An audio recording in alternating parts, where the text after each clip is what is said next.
सत श्री अकाल, नमस्कार, आदाब दोस्तों, अस्सलाम वालेकुम। तो आप सब लोग कहते हैं कि आपको पता है कि जो आने वाले इलेक्शन बंगाल में जो विधानसभा का इलेक्शन है, लोगों की नज़र उस पर बनी हुई है और एमआईएम पार्टी भी खूब तैयारी से ज़ोरों शोर पर लगी हुई है। तो देखना ये है कि किस तरीके से ये पार्टी प्रिपेयर कर रही है अपने आप को, और इन्होंने एमआईएम ने, असदुद्दीन ओवैसी साहब की पार्टी ने अभी क्या क्या तैयारियां की है। सुनने में आ रहा है कि ये पार्टी पूरी दमखम के साथ लड़ेगी और पूरी जोरों शोर से लड़ेगी। ऑल इंडिया मजलिस इत्तेहादुल मुस्लिमीन, जिसकी अगुवाई असदुद्दीन ओवैसी करते हैं, पश्चिम बंगाल में सक्रिय रूप से पार्टी स्थापित करने और 2026 विधानसभा चुनाव में पूरी तैयारी कर रही है। एआईएमआईएम की बंगाल में क्या तैयारी है, चलिए इसके बारे में देखते हैं। एआईएमआईएम ने घोषणा की है कि 2026 में होने वाले West Bengal legislative assembly election यानी विधानसभा का जो चुनाव है वो 294 सीटों पर चुनाव लड़ने की तैयारी कर रही है एमआईएम पार्टी। इसके लिए उन्होंने बंगाल में मेंबरशिप ड्राइव शुरू कर दी है। पार्टी कहती है कि राज्य में उनके करीब 3 लाख सदस्यों का नेटवर्क बन चुका है। पूरी जोर शोर से अपने मेंबरशिप बांट रही है एमआईएम पार्टी बंगाल में। एमआईएम 2021 की तुलना में इस बार बहुत अधिक व्यापक स्तर पर मैदान में उतरने की योजना बना रही है। ब्लॉक स्तर की गतिविधियां, सदस्यता अभियान, चुनावी तैयारियां आदि सब जोरों शोर से चल रही है। पार्टी उन इलाकों पर विशेष जोर दे रही है जहां मुस्लिम, दलित या आदिवासी आबादी है, यानी एमआईएम अपनी राजनीति को अल्पसंख्यक प्लस सामाजिक पिछड़ा समूह के पक्ष में खड़ा कर रही है।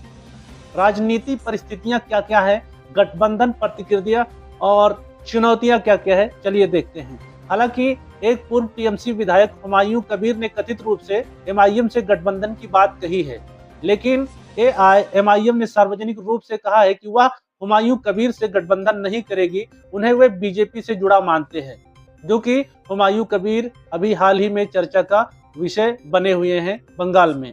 राज्य की सत्तारूढ़ पार्टी तृणमूल कांग्रेस यानी टीएमसी और अन्य विपक्षी दल एमआईएम को वोट काटने वाली पार्टी बीजेपी का बी टीम कहकर निशाना बना रही हैं।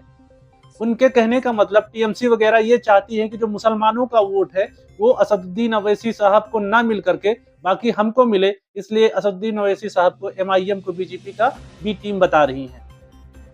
एआईएमआईएम का कहना है कि वह सिर्फ मुस्लिम वोट बैंक नहीं बल्कि दलित और आदिवासी समाजों की आवाज उठाएंगे, जिससे वो एक सार्वजनिक सामाजिक गठबंधन की ओर जा रही है। पिछले प्रदर्शन और आजमाइश क्या क्या है, चलिए एनालिसिस करते हैं, उसके बारे में देखते हैं। एमआईएम ने 2021 में बंगाल में पहली बार चुनाव लड़ा था, लेकिन प्रदर्शन खास नहीं रहा। उसके बाद पार्टी ने जमीन पर सक्रियता बढ़ाई, सदस्यता, पंचायत चुनाव में हिस्सा अभियान, ताकि 2026 में बेहतर परिणाम दिला सके, बेहतर रिजल्ट मिल सके।